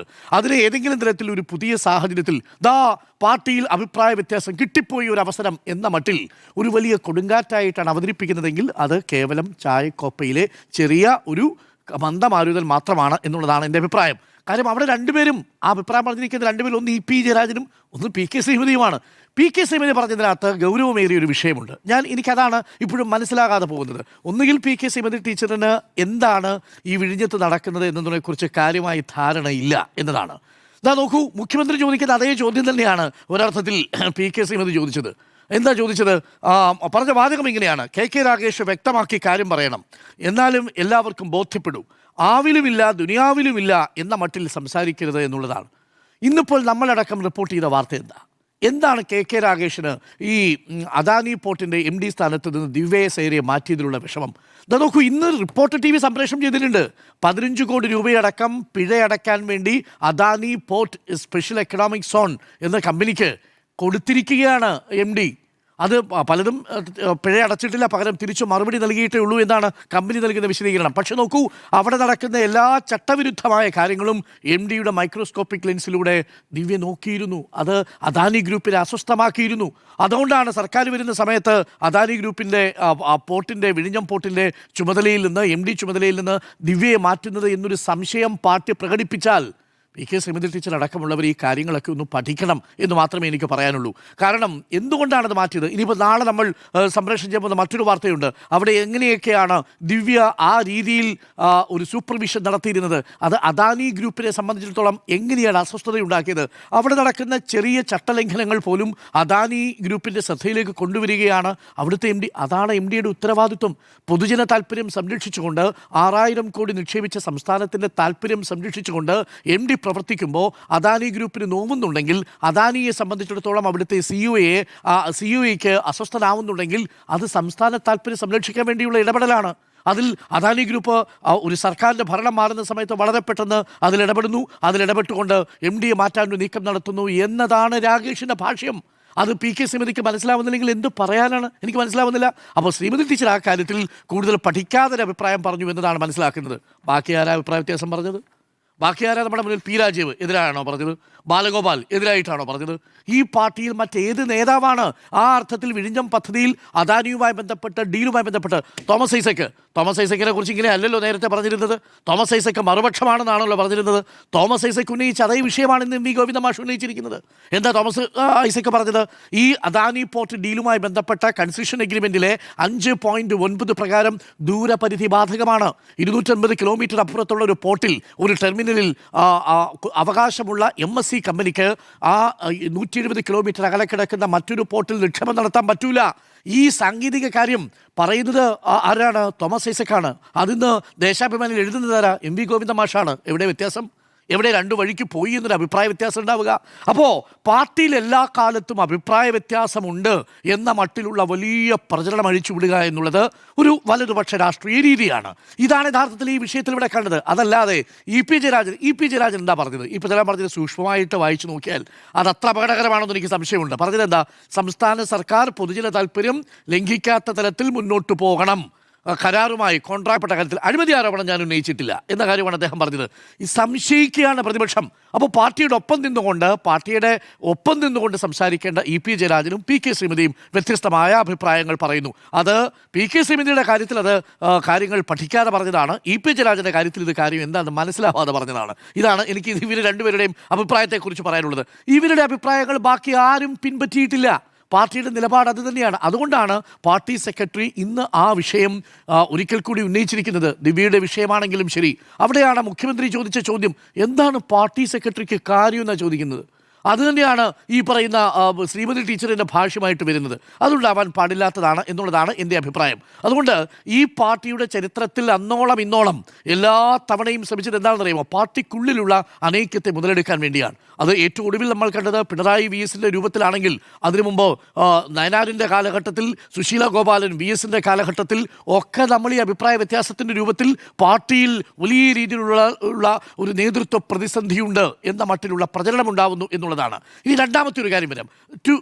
ടു ബി പ്രിസൈസ്, എന്താണ് നിയമസഭയിൽ പിണറായി വിജയനും ബാലഗോപാലും തമ്മിൽ എന്തെങ്കിലും അഭിപ്രായ വ്യത്യാസമുണ്ടായോ? ബാലഗോപാൽ വന്ന് നമ്മുടെ ക്യാമറയെ പറഞ്ഞു, ഞാൻ അങ്ങനെയല്ല ഉദ്ദേശിച്ചത്. അതവിടെ വൈകാരികമായിട്ട് പ്രതികരിക്കുന്ന സമയത്ത് നമ്മൾ പറയുമല്ലോ, ഇതൊക്കെ LOP ഇതെന്താ പറയാത്തത് എന്നുള്ളത് പറയുകയാണ്. കാര്യം ഔട്ട് ഓഫ് ഇമോഷൻസ് ആണ് ഞാനത് പറഞ്ഞത്. അതല്ലാതെ LOPക്ക് ഇതിന് ശേഷിയില്ലെന്നും ശേഷിയില്ലാത്ത LOP അവിടെ ഇരിക്കുന്നത് എന്തിനാണ് എന്ന മട്ടിലുള്ള പ്രചരണം മറുഭാഗത്ത് നിന്ന് വന്നതാണെന്ന് ബാലഗോപാൽ വിശദീകരിക്കുക കൂടി ചെയ്തിട്ടുണ്ട്. അപ്പോൾ ആ അർത്ഥത്തിൽ വിഴിഞ്ഞത്തെ മുൻനിർത്തിയോ ദിവ്യയെ മുൻനിർത്തിയോ പാർട്ടിക്കുള്ളിൽ രണ്ടഭിപ്രായമുണ്ട് എന്നുള്ളത് ഈ കേവലം 2 അംഗങ്ങളുടെ മാത്രം അഭിപ്രായത്തിൻ്റെ അടിസ്ഥാനത്തിൽ നമുക്ക് വിശദീകരിക്കുക സാധ്യമല്ല. അത് പാർട്ടിയുടെ മൊത്തം നിലപാടുമല്ല. പാർട്ടി ഇപ്പോഴും സംശയിക്കുന്നു അദാനിയുമായി ബന്ധപ്പെട്ട കരാർ, മംഗലാപുരം യാത്ര, ഇതൊക്കെ ബന്ധിപ്പിച്ചുകൊണ്ടാണ് പാർട്ടി ഇപ്പോഴും ഭരണപക്ഷത്തോട് ചോദ്യങ്ങൾ ചോദിച്ചുകൊണ്ടിരിക്കുന്നത്. മൊണോപ്പൊളിയുമായി ബന്ധപ്പെട്ട കാര്യത്തിൽ നിന്നും പാർട്ടി പിൻവാങ്ങിയിട്ടില്ല. ഇങ്ങനെയൊരു കരാർ അവിടെ വരികയാണെങ്കിൽ എങ്ങനെയാണ് അത് മൊണോപ്പൊളിയായി മാറുമോ എന്ന സംശയം പാർട്ടി പ്രകടിപ്പിക്കുകയാണ്. അത് ആദ്യഘട്ടത്തിൽ പ്രകടിപ്പിച്ചു. അത് കുത്തക എന്ന് പറയുന്ന സംഭവം ഇല്ല എന്നുള്ളത് ഉറപ്പുവരുത്തണമെന്ന് പറഞ്ഞു. അത് തന്നെയാണ് മുഖ്യമന്ത്രിക്ക് കത്തായിട്ട് നൽകിയിരിക്കുന്നത്. മുഖ്യമന്ത്രി മറുപടിയായി നൽകിയതും അവിടെ കുത്തക വരില്ല എന്നുള്ള കാര്യം തന്നെയാണെന്നാണ് ഞാൻ മനസ്സിലാക്കുന്നത്. ഇതാണല്ലോ പ്രതിപക്ഷത്തിൻ്റെ ഉത്തരവാദിത്വം. പബ്ലിക് ഇൻട്രസ്റ്റ്, പൊതുജന താല്പര്യത്തെ മുൻനിർത്തിക്കൊണ്ടുള്ള ഒരു കരാർ മാത്രമേ ഉണ്ടാകാൻ പാടുള്ളൂ എന്നുള്ളതാണ് പാർട്ടി എടുക്കേണ്ട നിലപാട്. ആ പാർട്ടി എടുക്കേണ്ട നിലപാടിനോടൊപ്പമാവണം പാർട്ടിയുടെ സഖാക്കൾ എന്ന കാര്യമാണ്. ഇനി നാളെ കേന്ദ്ര കമ്മിറ്റിയിൽ ചർച്ച ചെയ്യാൻ പോകുന്ന കാര്യം നോക്കൂ. ഈ പാർട്ടിയിൽ ആത്മവിമർശനം ഉണ്ടാവണം. ഇപ്പം പിണറായി വിജയൻ്റെ ശരീരഭാഷ, പിണറായി വിജയൻ്റെ രീതികൾ, പരിമിതികൾ, ഇതെല്ലാം പാർട്ടിക്കുള്ളിൽ ചർച്ച ചെയ്യപ്പെടേണ്ട വിഷയമാണെന്ന്. പാർട്ടിയെ സംബന്ധിച്ചൊരു ദൈവമൊന്നും ഇല്ലെന്ന്. പാർട്ടി പിണറായി ദൈവമല്ല, എം വി ഗോവിന്ദൻ ദൈവമല്ല. വിമർശനങ്ങളുണ്ടാവും, ശക്തമായ വിമർശനമുണ്ടാവും. അതാണ് ആ പാർട്ടിയെ പാർട്ടിയാക്കി നിർത്തുന്നത്. ആ വിമർശനത്തിൻ്റെ അറ്റം മൂലവും കണ്ടുകൊണ്ട് ഈ പാർട്ടി തകർന്നു പോയി എന്നൊക്കെ പറയുന്നത് ശരിക്കും പറഞ്ഞാൽ എത്രയോ കാലങ്ങളായിട്ടുള്ള നടക്കാത്ത മോഹമാണ് എന്ന് മാത്രമേ എനിക്ക് പറയാനുള്ളൂ. അതുകൊണ്ട് ഇതിൻ്റെ പേരിലുള്ള വലിയ രീതിയിലുള്ള പൊട്ടിത്തെറികളൊക്കെ ഇനി പാർട്ടിയിൽ ഉണ്ടാവുമെന്നും ആരുടെ കൂടെ ചിലവണം ഇ പി ജയരാജനാണ് പി കെ ശ്രീമതിയും കൂടി പാർട്ടിയെ പിളർത്തി വേറൊരു വഴിക്ക് കൊണ്ടുപോകാൻ പോകണമെന്നൊക്കെ പറഞ്ഞു കഴിഞ്ഞാൽ അതിനൊക്കെ ഒരു എന്തെങ്കിലും തരത്തിലുള്ളൊരു പാർട്ടി നിലപാടുമായിട്ട് ഉറച്ചു നിൽക്കുന്നവരങ്ങനെ പറയും എന്നെനിക്ക് തോന്നുന്നില്ല. അതുകൊണ്ട് ഈ അഭിപ്രായത്തെ മാത്രം മുൻനിർത്തിക്കൊണ്ട് പാർട്ടി രണ്ടു വഴിക്കാണ് എന്ന് പറയുക സാധ്യമല്ല എന്നതാണ് എൻ്റെ പക്ഷം. അത് ഒരവസരം വീണ് കിട്ടി എന്നുള്ളത് സത്യമാണ്. ഭിന്നാഭിപ്രായം ഉണ്ടെന്ന തരത്തിലുള്ള ഒരു വ്യാഖ്യാനം സൃഷ്ടിക്കുന്ന രീതിയിൽ പി കെ ശ്രീമതി ടീച്ചറിൻ്റെ സംസാരം, ഈ 3 പേരിൽ ഏറ്റവും അപകടകരമായത് പി കെ ശ്രീമതി ടീച്ചറിൻ്റെ സംസാരമായിരുന്നു. അത് നേരിട്ട് പാർട്ടി ജില്ലാ സെക്രട്ടറിയെ നേരിട്ട് ചെക്ക് വയ്ക്കുന്ന രീതിയിലാണ്. വളരെ ഗുരുതരമായ ഒരു വിഷയം ഉന്നയിക്കുന്ന സമയത്താണ് ഇങ്ങനെ പി കെ ശ്രീമതി ടീച്ചർ പറഞ്ഞത്. അത് പി കെ ശ്രീമതി ടീച്ചർ പറയാൻ പാടില്ലായിരുന്നു എന്നുള്ളതാണ് ഞാൻ മനസ്സിലാക്കുന്നത്. അത് ടീച്ചർ അതിനെക്കുറിച്ച് പഠിച്ചിട്ടുണ്ടോ എന്ന കാര്യത്തിൽ എനിക്ക് സംശയമുണ്ട്. പാർട്ടി രണ്ടു വഴിക്കോ എന്നുള്ളതാണ് ചോദ്യം. ആന്റോ അഗസ്റ്റിൻ, ഞാൻ വിചാരിക്കുന്നത് 10 വർഷം അധികാരത്തിലിരുന്ന ഒരു പാർട്ടി പ്രതിപക്ഷത്ത് വരുമ്പോഴുണ്ടാകുന്ന ഒരു ആലസ്യം പാർട്ടിക്കുണ്ട് എന്നതിനപ്പുറം വേറെ വലിയ രീതിയിലൊരു പ്രശ്നമൊന്നും പാർട്ടിയിൽ ഞാൻ കാണുന്നില്ല. കാരണം എല്ലാ കാലത്തും പറയുന്നുണ്ടല്ലോ, സർക്കാർ ഹണിമൂൺ പീരീഡിലാണ്, ഹണിമൂൺ പീരീഡ് കഴിഞ്ഞ് പുറത്ത് വരുമ്പോഴത്തേക്കുമുള്ള സമരം മതിയല്ലോ എന്നുള്ള രീതിയിലാണ് പല നേതാക്കന്മാരും പ്രതികരിച്ചുകൊണ്ടിരിക്കുന്നത്. ഇപ്പോൾ നമ്മളൊരു ബൈറ്റിന് വരെ ഒരു നേതാക്കന്മാരെ സമീപിച്ചു കഴിഞ്ഞാൽ അതാരെങ്കിലും പറയും എന്നുള്ളൊരു ഇതാണ്. പല നേതാക്കന്മാരും ടൂറിലാണ്. ഞാൻ പല നേതാക്കന്മാരും ഫുട്ബോൾ കളി കാണാനും മറ്റു സംവിധാനത്തിലൊക്കെ പോയിട്ടുള്ളത്. പല ആൾക്കാരും ടൂറിലാണ്. അപ്പോൾ അവർ സത്യം പറഞ്ഞാൽ 10 വർഷം അധികാരത്തിൽ ഇരുന്നതിന് ശേഷം പ്രതിപക്ഷത്ത് എത്തി ഒന്ന് സെറ്റായി വരുന്നതേ ഉള്ളൂ. അതിൻ്റെതായ കാര്യമുണ്ട്. പക്ഷേ ചില നേതാക്കന്മാർ എന്ത് ചെയ്യുന്നു, കുറച്ച് അഗ്രസീവാണ്. അവരെ സംബന്ധിച്ചിടത്തോളം നാളെ രാവിലെ സർക്കാർ അധികാരത്തിൽ വരുന്നു, അത് അവരവിടെ വലിയ കൊള്ള നടത്തുന്നു, അവർക്കെതിരെ ശക്തമായ നിലപാട് സ്വീകരിക്കണം, ഇങ്ങനെ പോയാൽ പാർട്ടി ശരിയാകത്തില്ല എന്നുള്ള നിലയിൽ സംസാരിക്കുന്ന പല നേതാക്കന്മാരും ഉണ്ട്. പക്ഷേ അണികളെ സംബന്ധിച്ചിടത്തോളം ഏകദേശം 80 ലക്ഷത്തിലധികം കഴിഞ്ഞ പ്രാവശ്യം വോട്ട് ചെയ്താണല്ലോ. ഈ നിയമസഭാ ഇലക്ഷൻ 82 ലക്ഷത്തോളം ആൾക്കാർ CPM വോട്ട് ചെയ്തതാണ്. അവരെ സംബന്ധിച്ചിടത്തോളം എന്താ ഈ പ്രതിപക്ഷത്തിരിക്കുന്ന CPM അല്ലെങ്കിൽ ഇടതുപക്ഷം ഇങ്ങനെ ചെയ്യുന്നത്, അവർക്കൊരു നേതൃത്വ സ്വഭാവം ഇല്ലാതാവുന്നുണ്ടോ എന്നുള്ളൊരു ചിന്ത അണികളെ സംബന്ധിച്ചിടത്തോളം വലിയ രീതിയിൽ ഉണ്ടായിട്ടുണ്ട് എന്നുള്ളതാണ് അതിന്. അപ്പോൾ അതിൻ്റെ പ്രതിഫലനം ചില നേതാക്കന്മാരിൽ നിന്ന് ഇങ്ങനെ പുറത്തേക്ക് വരുന്നു. ഇങ്ങനെ അത് അവരുടെ കാര്യത്തിന് വേണ്ടി ചെയ്യുന്നതാണ്, ഇവരുടെ കാര്യത്തിന് വേണ്ടി ചെയ്യുന്നതാണ് എന്നുള്ളതൊക്കെ പറഞ്ഞ് ഒരു രൂപീകരണം ഉണ്ടാക്കാനുള്ള ഒരു ശ്രമം പല നേതാക്കന്മാരും നടത്തുന്നുണ്ട് എന്നുള്ളതാണ്. നമുക്കിപ്പം ഈ പല ആൾക്കാർ ചെവിയിൽ പറയുന്ന ഒരു കാര്യം എന്ന് പറയുന്നത് എന്താ പറയുക, കുറച്ച് നാളെ പ്രതിപക്ഷ നേതാവ് ഉണ്ടാവുള്ളൂ പിണറായി വിജയൻ, അത് കഴിഞ്ഞാൽ ഓപ്പോസിഷൻ ലീഡർ എന്നുള്ള പോസ്റ്റിൽ നിന്ന് അദ്ദേഹം മാറും. അപ്പം അദ്ദേഹത്തെ മാറിക്കഴിഞ്ഞപ്പോൾ ആരായിരിക്കും ഓപ്പോസിഷൻ ലീഡർ ആകുക എന്നുള്ള രീതിയിൽ ചില ആൾക്കാരെങ്കിലും കരുനീക്കം നടത്തുന്നുണ്ടെന്ന് പല ആൾക്കാർ വിശ്വസിക്കുന്നുണ്ട്. ചില ആൾക്കാർ അങ്ങനെ നടത്തുന്നില്ലെങ്കിലും ചില ആൾക്കാർ അങ്ങനെ വിശ്വസിക്കുന്നുണ്ട്. പാർട്ടിക്കുള്ളിൽ ചില ആൾക്കാർ പാർട്ടി പിടിച്ചെടുക്കാൻ വേണ്ടി ശ്രമം നടത്തുന്നുണ്ട് എന്നുള്ള രീതിയിലൊക്കെ പല നേതാക്കന്മാരും സ്വകാര്യം പറയുന്നുണ്ട്. അപ്പം ഇതൊക്കെ മനസ്സിലാക്കേണ്ടത് ആരാണ്? ഇതൊക്കെ മനസ്സിലാക്കേണ്ടത് പാർട്ടി തന്നെയാണ്. ഞാൻ വിചാരിക്കുന്നില്ല. ഇപ്പം നമ്മുടെ പാർട്ടി സംസ്ഥാന സമിതി ചേർന്നു, സംസ്ഥാന സെക്രട്ടേറിയറ്റ് ചേർന്നു.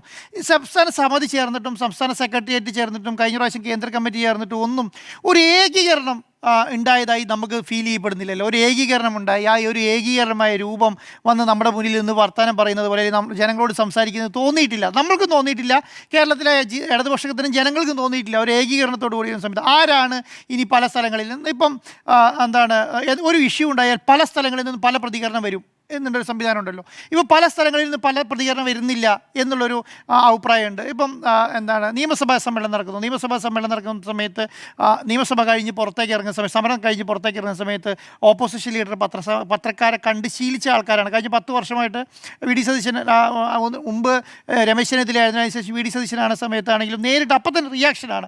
ആ റിയാക്ഷനിലേക്ക് പോകുന്നില്ല. അതിന് നമ്മൾ എന്ത് ചെയ്യണം?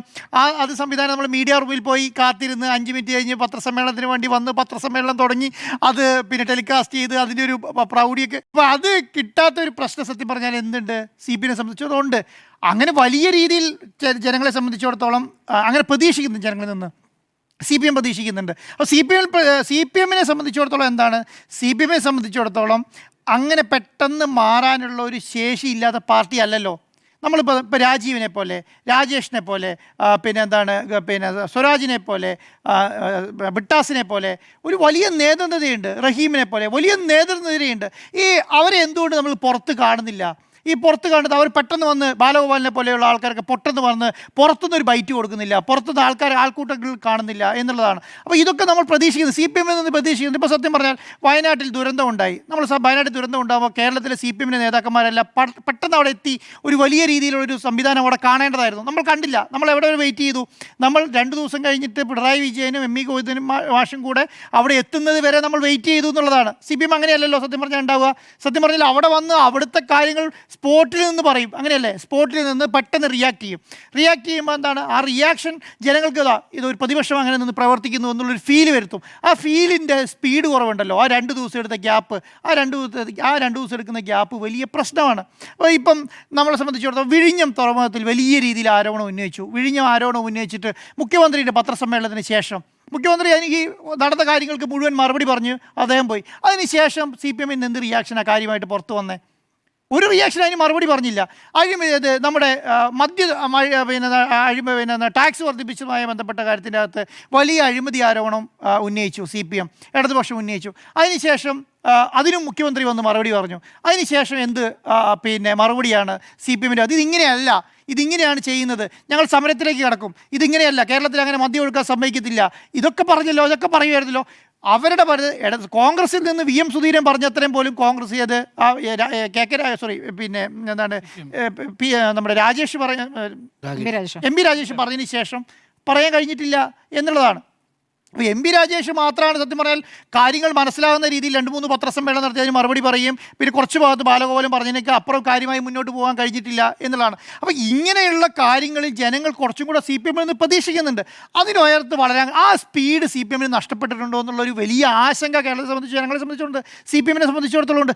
ജില്ലാ കമ്മിറ്റികൾക്ക് വരെ ഉണ്ട് കേട്ടോ. ജില്ലാ കമ്മിറ്റികളിൽ വരെ സംഭവിക്കുന്ന ഇതാണ്. അപ്പം ഇതിന് നേതാക്കന്മാർ കണ്ടെത്തുന്ന ഒരു വലിയ ഒരു മറുപടി എന്ന് പറയുന്നത് അയ്യോ അത് സർക്കാർ അധികാരത്തിൽ കയറിയിട്ട് 60 ദിവസമായിട്ടുള്ളൂ, 45 ദിവസമായിട്ടുള്ളൂ എന്നൊക്കെയാണ്. പക്ഷേ ജനങ്ങളെ സംബന്ധിച്ചിടത്തോളം അങ്ങനെയല്ലാന്ന്. ജനങ്ങളെ സംബന്ധിച്ചിടത്തോളം കഴിഞ്ഞ ഇലക്ഷൻ കഴിഞ്ഞിട്ട് 4-ാമത്തെ മാസം കഴിയാൻ പോവാണ്. ഇലക്ഷൻ കഴിഞ്ഞിട്ട് CPM അധികാരത്തിൽ നിന്ന് മാറിയിട്ട് 4-ാമത്തെ മാസം 5-ാമത്തെ മാസം തുടങ്ങാൻ പോവുകയാണ്. ഈ 5 മാസം തുടങ്ങിയിട്ട് CPM അനങ്ങിയിട്ടില്ല എന്നുള്ളതാണ്. അപ്പോൾ എന്താണ്, എവിടേക്കാണ് വിരൽ ചൂണ്ടപ്പെടുക? പിണറായി വിജയൻ എന്തോ ഈ പ്രതിപക്ഷത്ത് നിന്ന് പെർഫോം ചെയ്യാൻ കഴിയുന്നില്ല എന്നുള്ള രീതിയിൽ ഏകോപിപ്പിക്കാനുള്ളൊരു ശ്രമം ആര് നടത്തും? ഭരണപക്ഷം നടത്തും. അത് ഭരണപക്ഷത്തിൻ്റെ ജോലിയാണ്. ഭരണപക്ഷത്തെ സംബന്ധിച്ചിടത്തോളം അവർക്കെതിരെ വരുന്ന അമ്പുകളെല്ലാം തടഞ്ഞ ഉത്തരവാദിത്വം അവരെ സംബന്ധിച്ചിടത്തോളമാണ്. മാധ്യമപ്രവർത്തകരോട് കേരളത്തിലെ മുഖ്യമന്ത്രി എന്താണ് ചോദിക്കുന്നത്?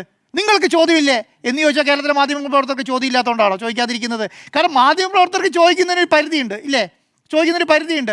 ആര് ചോദിക്കുന്ന ചോദ്യം, പ്രതിപക്ഷം ചോദിക്കുന്ന ചോദ്യങ്ങളെ ഏറ്റു ചോദിക്കുകയോ അല്ലെങ്കിൽ അതിനനുസരിച്ചുള്ള കാര്യങ്ങൾ പ്രതിപക്ഷത്തിന് വേണ്ടിയിട്ട് ചോദിക്കുകയോ ചെയ്യാനല്ലേ മാധ്യമങ്ങൾക്ക് പറ്റുള്ളൂ, അല്ലേ? എല്ലാ കാലത്തും പ്രതിപക്ഷ നേതാവാണ്. നിങ്ങൾക്ക് ചോദ്യം ഇല്ലേ എന്ന് ചോദിച്ചാൽ ആ മാധ്യമ സ്ഥാപനത്തിലെ ആ മാധ്യമത്തിൻ്റെ ആളെ വിളിച്ചു, നിങ്ങൾക്ക് ചോദ്യമില്ലേ, നിങ്ങളുടെ മാധ്യമ സ്ഥാപനത്തിൻ്റെ ഉദ്ദേശം ഇതാണ്, നിങ്ങളുടെ മാധ്യമ സ്ഥാപനം എങ്ങനെയാണ് ഉദ്ദേശിക്കുന്നത് എന്ന് പറഞ്ഞാൽ അതോടുകൂടി ആ മാധ്യമത്തിൻ്റെ അടയുന്ന അവസ്ഥയിലേക്ക് വരികയാണ്. അതിനെ ഏറ്റുപിടിക്കേണ്ട ആളാരാണ്? അതിനെ ഏറ്റുപിടിക്കേണ്ടത് കേരളത്തിലെ പ്രതിപക്ഷമാണ്. അതിനെ ഏറ്റുപിടിക്കാൻ കേരളത്തിലെ പ്രതിപക്ഷത്തെ കാണുന്നില്ല. അപ്പം ഞാൻ പറയുമ്പോൾ 4-5 ദിവസമായിട്ട് ദേശാഭിമാനിയെ വലിയ രീതിയിൽ അറ്റാക്ക് ചെയ്യുന്നുണ്ട്. ദേശാഭിമാനിക്ക് വേണ്ടി പോലും പറയാൻ CPM-ൽ ആളില്ല എന്നുള്ളതാണ്. ദേശാഭിമാനിക്ക് വേണ്ടി പോലും പറയാൻ CPM-ൽ ആളില്ല. ദേശാഭിമാനിയുടെ മാധ്യമപ്രവർത്തകർക്ക് വേണ്ടി പോലും പറയാൻ CPM-ൽ ആളില്ല എന്നുള്ള രീതിയിലേക്ക് വരുമ്പോൾ ചർച്ചയിൽ ആളെ കിട്ടുന്നില്ല. നിങ്ങൾ കേരളത്തിലെ മാധ്യമ സ്ഥാപനങ്ങൾ എടുത്ത് നോക്കിക്കോളൂ. 7 മണിക്കും 8 മണിക്കും കേരളത്തിലെ ഏകദേശം 8 മാധ്യമ സ്ഥാപനങ്ങളിൽ ചർച്ച നടക്കുന്നുണ്ടല്ലോ. എത്ര മാധ്യമ സ്ഥാപനങ്ങളിൽ CPM-ൻ്റെ അണികൾ പോയി വക്താക്കൾ പോയിട്ട് ചർച്ചയ്ക്ക് ഇരിക്കുന്നുണ്ട്? നിങ്ങൾക്ക് പുതിയ ഒരു ചേഞ്ച് ഫീൽ ചെയ്യുന്നുണ്ടോ? ആ ചേഞ്ച് എവിടുന്നാണ് ഫീൽ ചെയ്യേണ്ടത്? അത് സംസ്ഥാന സെക്രട്ടേറിയറ്റും സംസ്ഥാന സമിതിയൊക്കെ കൂടി ഈ പുതിയ ആൾക്കാർ ചർച്ചയിലേക്ക് പോകണം, ചർച്ചയിൽ പങ്കെടുക്കണം, നമ്മുടെ നിലപാടുകൾ പറയുന്ന ഒരു സംവിധാനം ഉണ്ടാക്കണ്ടേ? കാരണം കേരളത്തിൽ നിന്ന് എത്ര പേരാണ് കഴിഞ്ഞ 5 വർഷവും അതിന് മുൻപത്തുള്ള 5 വർഷത്തോടും കൂടി ഏകദേശം 45 മന്ത്രിമാർ, മുൻ മന്ത്രിമാർ പുറത്തിറങ്ങി നിൽക്കുകയാണ് ഇല്ലേ? അവരെ പോലും ചർച്ചയ്ക്ക് കിട്ടുന്നില്ലല്ലോ, അവരെ പോലും ചർച്ചയ്ക്കില്ല. പ്രധാനപ്പെട്ട MP-മാർ, MLA-മാർ എല്ലാം MLA സ്ഥാനം പിന്നെ ഇത് ഇപ്പോൾ തോൽവിക്ക് ശേഷം ഏകദേശം 100-100ഓളം നേതാക്കന്മാർ പുറത്ത് നിൽക്കുകയല്ലേ? ഇവരെ പോലും ചർച്ചയ്ക്ക് കിട്ടുന്നില്ലല്ലോ. ഇവരൊക്കെ എവിടെ പോയി? ഇവരൊക്കെ എങ്ങനെയാണ് പ്രവർത്തിക്കേണ്ടത്? ഏത് രീതിയിലാണ് പ്രവർത്തിക്കേണ്ടത്? ഇതൊക്കെ ആരാ പറഞ്ഞു കൊടുക്കേണ്ടത്? ഇത് സംസ്ഥാന സമിതി, സംസ്ഥാന സെക്രട്ടറിയും കൂടി ഇതിന് രൂപം ഉണ്ടാക്കണ്ടേ? ഒരു യോഗം പോലും അതിനുവേണ്ടി വിളിച്ചു ചേർത്തിട്ടില്ല എന്നുള്ളതാണ്. അപ്പോൾ ഇതൊന്നും മനസ്സിലാക്കാതെ ഇത് പല ചർച്ചയ്ക്ക് ആൾക്കാരെ വിളിച്ചാൽ പറയുന്നത് എങ്ങനെയാണ് പറയുന്നത്? നിങ്ങൾ നേരിട്ട് വിളിച്ചു നോക്കിക്കോളൂ എന്നാണ്. ഇത്രയും നാളും അങ്ങനെയാണോ പറഞ്ഞിട്ടുള്ളത്? നിങ്ങൾ നേരിട്ട് വിളിച്ചു നോക്കിക്കോളൂ എന്നല്ലല്ലോ പറയുക. ഇത് ഈ CPM-ൻ്റെ ചർച്ചയ്ക്ക് ആളെ കിട്ടും, CPI-ൻ്റെ ചർച്ചയ്ക്ക് ആളെ കിട്ടും എന്നുള്ളതാണ്. പോട്ടെ, ഈ ഇലക്ഷൻ കഴിഞ്ഞിട്ട് ഇപ്പോൾ എത്ര നാളായി? ഇലക്ഷൻ കഴിഞ്ഞിട്ട് ഈ LDF-ൻ്റെ യോഗം എന്താ ചേരാത്തെ? LDF-ൻ്റെ യോഗം ചേർന്നിട്ട് എങ്ങനെ പിന്നെ ഈ പറയുന്ന ഇനി അങ്ങോട്ട് പ്രതിപക്ഷത്തിരിക്കുന്ന നമ്മൾ എങ്ങനെ മുന്നോട്ട് പോകണം എന്ന് പറയുന്നത്? ഇപ്പം ഞാൻ പറയാം, CPI-നും CPM-നെയും വിടുള്ളൂ. ഈ കേരള കോൺഗ്രസ് പോലത്തെ പാർട്ടികളില്ലേ, ചെറിയ പാർട്ടികളില്ലേ, അവരെ ആരാണ് സംരക്ഷിച്ച് നിർത്തേണ്ടത്? അവരെ സംരക്ഷിച്ച് നിർത്തേണ്ട ഒരു ഉത്തരവാദിത്വം എന്ന് പറയുന്നത് CPM-നെ സംബന്ധിച്ചിടത്തോളം വലിയ ഉത്തരവാദിത്വമുണ്ട്. വളരെ ഏകദേശം 13-12 ചെറിയ ചെറിയ പാർട്ടികളുണ്ട് ഈ CPM-ൻ്റെ അടുത്ത്. പക്ഷേ LDF-ൽ അതാണ് LDF എന്ന് പറയുന്നത്. അവരെ ആര് സംരക്ഷിച്ച് നിർത്തും? അവരുടെ കയ്യിൽ അധികാരമുണ്ടോ? അവരുടെ കയ്യിൽ പണമുണ്ടോ? അവരിൽ നേതാക്കന്മാർ ആരുടെ സംരക്ഷണത്തിൽ നിൽക്കൂ? ഇവരിൽ ഒന്നുമില്ലല്ലോ. പ്രതിപക്ഷത്ത് നിൽക്കുന്ന പ്രതിപക്ഷ പാർട്ടിയായിട്ടുള്ള CPM അവരെയൊക്കെ സംരക്ഷിച്ച് നിർത്തി അവരെ ഒരു കിടക്കയിൽ കൊണ്ടുവന്നിട്ട് അവരെ എല്ലാ കാര്യത്തിലും ഇറക്കാനുള്ള സംവിധാനം CPM അല്ല നടത്തേണ്ടത്. ഇതൊക്കെ ആരാ എപ്പം നടപ്പിലാക്കാൻ കഴിയും? ഏത് രീതിയിൽ നടപ്പിലാക്കാൻ കഴിയും? ഇതിനുവേണ്ടി ഒരു യോഗം ചേരുന്നുണ്ടോ? ഇതിനുവേണ്ടി ഒരു മീറ്റിംഗ് വിളിക്കുന്നുണ്ടോ? ആരാണ് മീറ്റിംഗ് വിളിക്കുക? ഏത് രീതിയിലാണ് മീറ്റിംഗ് വിളിക്കുക? ഇതൊന്നും പറയുന്നില്ല. പക്ഷേ അപ്പോൾ അതിനകത്തൊരു പ്രശ്നം ഉണ്ടായിരുന്നു സാറേ. അതിൻ്റെ പ്രശ്നം എന്ന് പറയുന്നത് ആരുടെയോ അനുമതിക്ക് വേണ്ടി വെയിറ്റ് ചെയ്യുന്നുണ്ട് ഇവർ. അതായത് അത് MA ബേബിൻ്റെ അനുമതിയാണോ? അത് ഗോവിന്ദ മാഷ് അനുമതിയാണോ? അത് പിന്നെ ഏതാണ് പിണറായി വിജയൻ്റെ അനുമതിയാണോ? ആരുടെ അനുമതിക്ക് വേണ്ടിയിട്ടാണ് പാർട്ടി വെയിറ്റ് ചെയ്യുന്നത്? ആരാണ് യോഗം വിളിക്കേണ്ടത്? എങ്ങനെയാണ് ഇത് കൈകാര്യം ചെയ്യേണ്ടത്? ഇപ്പോൾ ഞാൻ പറഞ്ഞത് അടുത്ത കേന്ദ്ര കമ്മിറ്റി അംഗം കേന്ദ്ര കമ്മിറ്റി കൂടാൻ പോകണം. 3 ദിവസത്തേക്ക് കേന്ദ്ര കമ്മിറ്റി പോകാം. അപ്പോൾ ഞാൻ ചോദിക്കുന്ന എൻ്റെ ചോദ്യം എന്ന് പറഞ്ഞാൽ, കേരളത്തിലുള്ള സംസ്ഥാന സമിതിയിലും സംസ്ഥാന സെക്രട്ടറിയിലും എല്ലാത്തിനും രൂപരേഖയായോ? അപ്പം ഞാൻ പറഞ്ഞത് കേന്ദ്ര കമ്മിറ്റിക്ക് പോകാൻ പോകുമ്പോഴാണ് ശൈലജ ടീച്ചറും പിന്നെ എന്താണ് EP ജയരാജനും ശ്രീമതി ടീച്ചറൊക്കെ ഇത് പറഞ്ഞിട്ട് പോകുന്നത്. കാരണം ഡൽഹിക്ക് പോവുകയാണ് കേന്ദ്ര കമ്മിറ്റിക്ക്. അപ്പം അവിടെ ചെന്നിട്ടാണോ ഇതിന് രൂപരേഖ ഉണ്ടാക്കേണ്ടത്? ഒരു ജില്ലാ സെക്രട്ടറി ഒരു ഫേസ്ബുക്ക് പോസ്റ്റ് ഇട്ടു എന്ന് പറഞ്ഞിട്ടാണ് ഇത് കേന്ദ്ര കമ്മിറ്റി അംഗങ്ങൾ ഇങ്ങനെ പറയുന്നത്. ഒരു ജില്ലാ സെക്രട്ടറി അതിന് മേലെ ആര് പറഞ്ഞു കഴിഞ്ഞു? അതിന് മേലെ ഗോവിന്ദ മാഷ് സംസ്ഥാന സെക്രട്ടറി പറഞ്ഞു കഴിഞ്ഞു. അതിന് മേലെ കേന്ദ്ര കമ്മിറ്റി ഉണ്ട് അല്ലേ? അപ്പോൾ ഒരു ജില്ലാ സെക്രട്ടറിക്കുള്ള മറുപടിയായിട്ടും അല്ലെങ്കിൽ ജില്ലാ സെക്രട്ടറിൻ്റെ അനുമതിയോട് കൂടി അതിനെ ഏത് രീതിയിൽ കൈകാര്യം ചെയ്യണം എന്നുള്ളത് പാർട്ടി സംസ്ഥാന സെക്രട്ടറി പറഞ്ഞു കഴിഞ്ഞു. അപ്പോൾ അതിന് മേലെ പറയുകയാണ്. അപ്പോൾ പറയുമ്പോൾ എന്താണ്? അപ്പം ഞാനിങ്ങനെ സംസ്ഥാന കമ്മിറ്റിക്ക് എന്താണ് കേന്ദ്ര കമ്മിറ്റിക്ക് പോകുന്നുണ്ട്, എന്നാൽ പിന്നെ അവിടെ ചർച്ച ചെയ്യാം, എന്നാൽ പിന്നെ അവിടെ പോയി ചർച്ച ചെയ്താൽ പോരെ? അവർക്ക് പോകുന്നതിന് മുന്നേ ഇതിവിടെ പറഞ്ഞിട്ട് പോകേണ്ട കാര്യമുണ്ടോ? അപ്പം ഒത്തൊരുമ എന്ന് പറയുന്ന സാധനം നേതാക്കന്മാർക്ക് അത്യാവശ്യമാണ്. ഈഗോയൊക്കെ നല്ലതാണ്, ഈഗോയ്ക്കൊന്നും ഒരു പ്രശ്നമില്ല. പക്ഷേ പോലെ പാർട്ടിക്കുള്ള പ്രശ്നം എന്താ പറയുമോ? ഈഗോയിൽ വളരുന്ന ഒരു പാർട്ടിയല്ല CPM. പട്ടിണിപ്പാവങ്ങൾ അവരുടെ കയ്യിലിരിക്കുന്ന പിന്നെ സംവിധാനമൊക്കെ കൊടുത്ത് 80-85 ലക്ഷം വോട്ട് കൊടുത്ത പാർട്ടിയാണിത്. ഈ പറഞ്ഞ 102 സീറ്റ് എന്താണ് 102 സീറ്റിൽ തോറ്റ സമയത്തും 85 ലക്ഷം വോട്ട് ചെയ്തിട്ടുണ്ടെന്ന് CPM-ൻ്റെ ഓരോ നേതാക്കന്മാർ, പഞ്ചായത്ത് മെമ്പർമാർ തുടങ്ങിയിട്ട് അങ്ങോട്ടുള്ള നേതാക്കന്മാർ ഇപ്പോൾ തോറ്റ് മന്ത്രിസ്ഥാനമൊക്കെ പോയിരിക്കുന്നവരും MLA സ്ഥാനം പോയിരിക്കുന്നതൊക്കെ മനസ്സിലാക്കണം. നിങ്ങൾക്കൊക്കെ കഴിഞ്ഞ് 10 വർഷം വോട്ട് തന്ന ആൾക്കാരാണ്.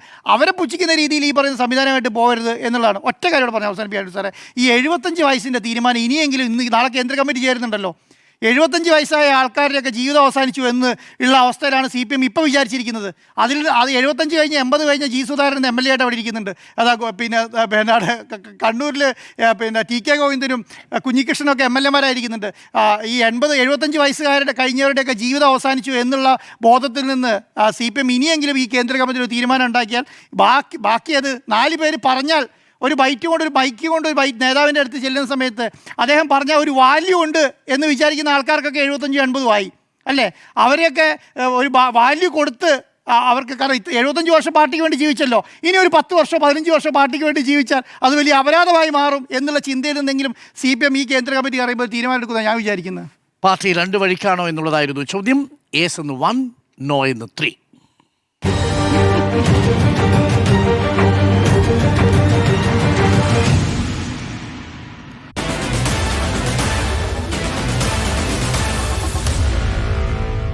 Meet the editors.